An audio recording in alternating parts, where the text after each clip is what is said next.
So here's where we start adding to lists and making our own lists, and eventually taking away from lists if we want to. In this case, we have our villains, and we want to add a new one. That's villains.append, and then here's the new item we want to include. You can print that to show yourself what happens. Villains.append, and we have another villain, and print. Okay, and that works quite well in order to keep your list dynamic.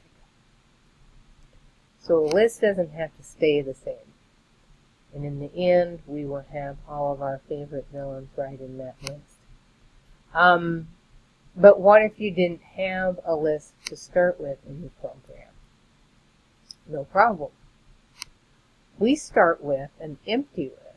And so you'll name it, like if you didn't have your villains list, you'd say villains equals and just an empty square bracket. And there's nothing in there. And then you say empty list.append, put the first item in, and so forth. That will just allow you to build up a list from nothing, and that way it's kind of like when you would initialize a total and add to it, except in this case we call it appending. So the first time we print the empty list, there's nothing. Next time, there's that little piece of data we have added. Okay? So we have a pretty nice program here to show how that's going to work. This is going to have more printing tricks as well as building up a list. So we have a little program called the Guest List Builder, and I do want you to go ahead and copy that over. And we start out with a list that's empty, guess equals, and we're initializing an empty list. So while true, our new guess would be input, type name, and enter. So I'm going to put in everybody's name that I want on my guest list. And I would hit enter twice in order to quit.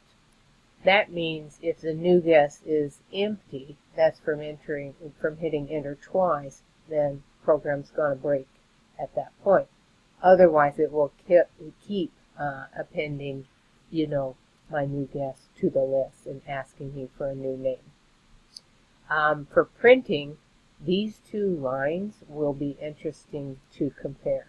So let's go ahead and run the guest builder, and in order for this whole series of slides to work well for you, put in 6 short names for your guest list, if you would, when you run it.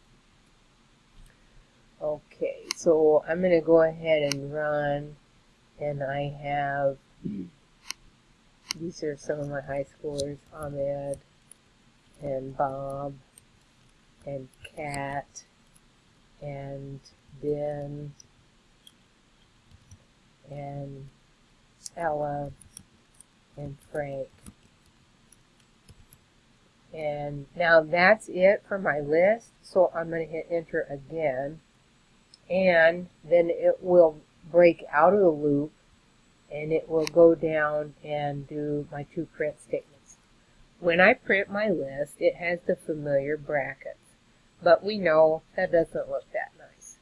So, to get the list without brackets and with a comma, like that, and without a comma on the last item, because that's important, we do this little shortcut here.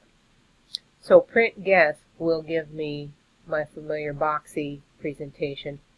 Here's asterisk and then the list name, comma, and then I can indicate a separator that I want. I'm doing comma space. So that's where I get this comma and this space. Okay, that will be instead of, a blank line going in there. Okay, it's adding the comma instead. And it looks pretty nice. And that's a great way to print. And, unfortunately, once again, This is pretty limiting. What if I want more information to be printed with each guest name? Then you can't use the shortcut. It seems like that's always the case. So this is a great shortcut if all you need is a list of a nice printout of your list items without the brackets and with a particular separator. But let's see what you need to do if you have a more complicated print job. Okay, this slide right here is very important for your lab and your homework. Okay, now this is going to seem very fussy, but once you have a model, like in so many things, you just copy it and you use it over and over. Basically, you see down here in this gold bar, I have a beautiful printout of my guests. Guest number 1 is Ahmed. Guest number 2 is Bob. Guest number 3 is Kat. And you see at the end, it says, comma, and guest number 6 is Frank, period. So Frank is being treated a little bit different than all the other list items for formatting purposes. And that happens a lot. You don't want the same thing to happen for the last item as you do for the others. So in this case, each and every list item is just a string plus a variable, comma, space. Those are all treated the same, but when we get done with Ella, we got a problem. So here's how we figure out who's the last one in the list so that we can have a separate print item for that situation. So we have for index in range, Lynn, guest, so that's similar to how you were operating before. And it's basically just if the index of the list item is less than Lynn, guest, minus 1. So what's this about? The last list item is at the position Lynn, list name, minus 1. So this is an easy way for us to say if your index is not the last one, we want to print this way. Or else, meaning you are the last list item, and that's Frank in this case, we're going to print you out a little bit different. Okay? So let's look at how that happens. So for all the items where the index is less than Lynn, guest, minus 1, we get guest, number, and then the person's index plus 1, and then we get the list name at that index. That's how Ahmed is pulled out there. List name, index number for Ahmed, and then a comma, then a space, and then end quote. That is my string. Now, this part here is very important. When I say comma after the string, end equals empty quotation marks, what that's doing is it's overriding the default. So if I didn't do this, end equals empty quotation marks, I would get a line break after each list item. Okay? So that's one thing that you can experiment with, is to do this block and take end out and see what happens. When you want a nice long printout like this, you need to basically delete the default line break at the end of each list item. Okay, then as for Frank, we get and guest number 6, index plus 1 for Frank, is list at that index. It's going to pull out Frank, the last person. Okay, so this is a little bit fussy, or a lot, however you want to look at it. But when we were looking at operations that take place in a loop before, and I said, well, sometimes, if you only need the sum of a bunch of numbers, you could do the shorthand.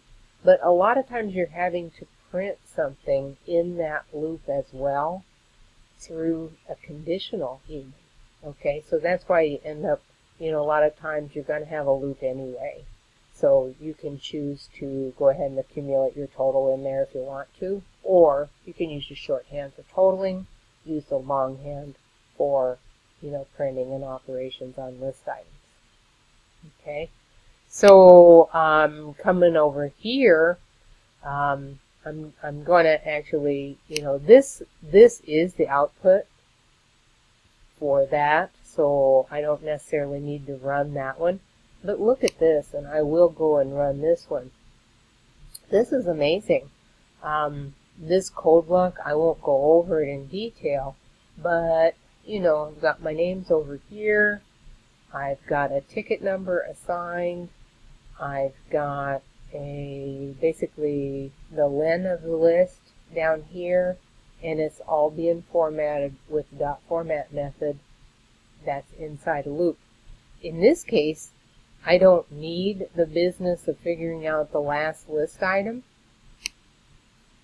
I don't need this complication because each of the list items being treated the same in this line right here, that line is all of these, and only my header and my footer is outside of the loop then. Alright, so once you kind of get used to the way things work, you might need the more complicated setting where you need to deal with the last item differently, or you might not need that, depending on your setup.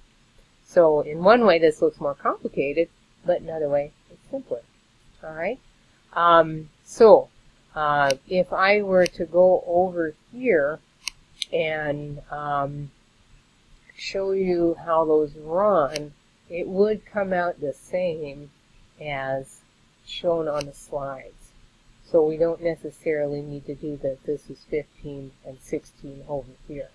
Now you're pointed to 14 and 15 heavily for your lab and homework, not so much 16. Now beyond this point, we're going to go into a bunch of interesting things you can do with lists. They might or might not be in the lab and homework. So I'm going to go faster through those in the next video. Thanks, bye.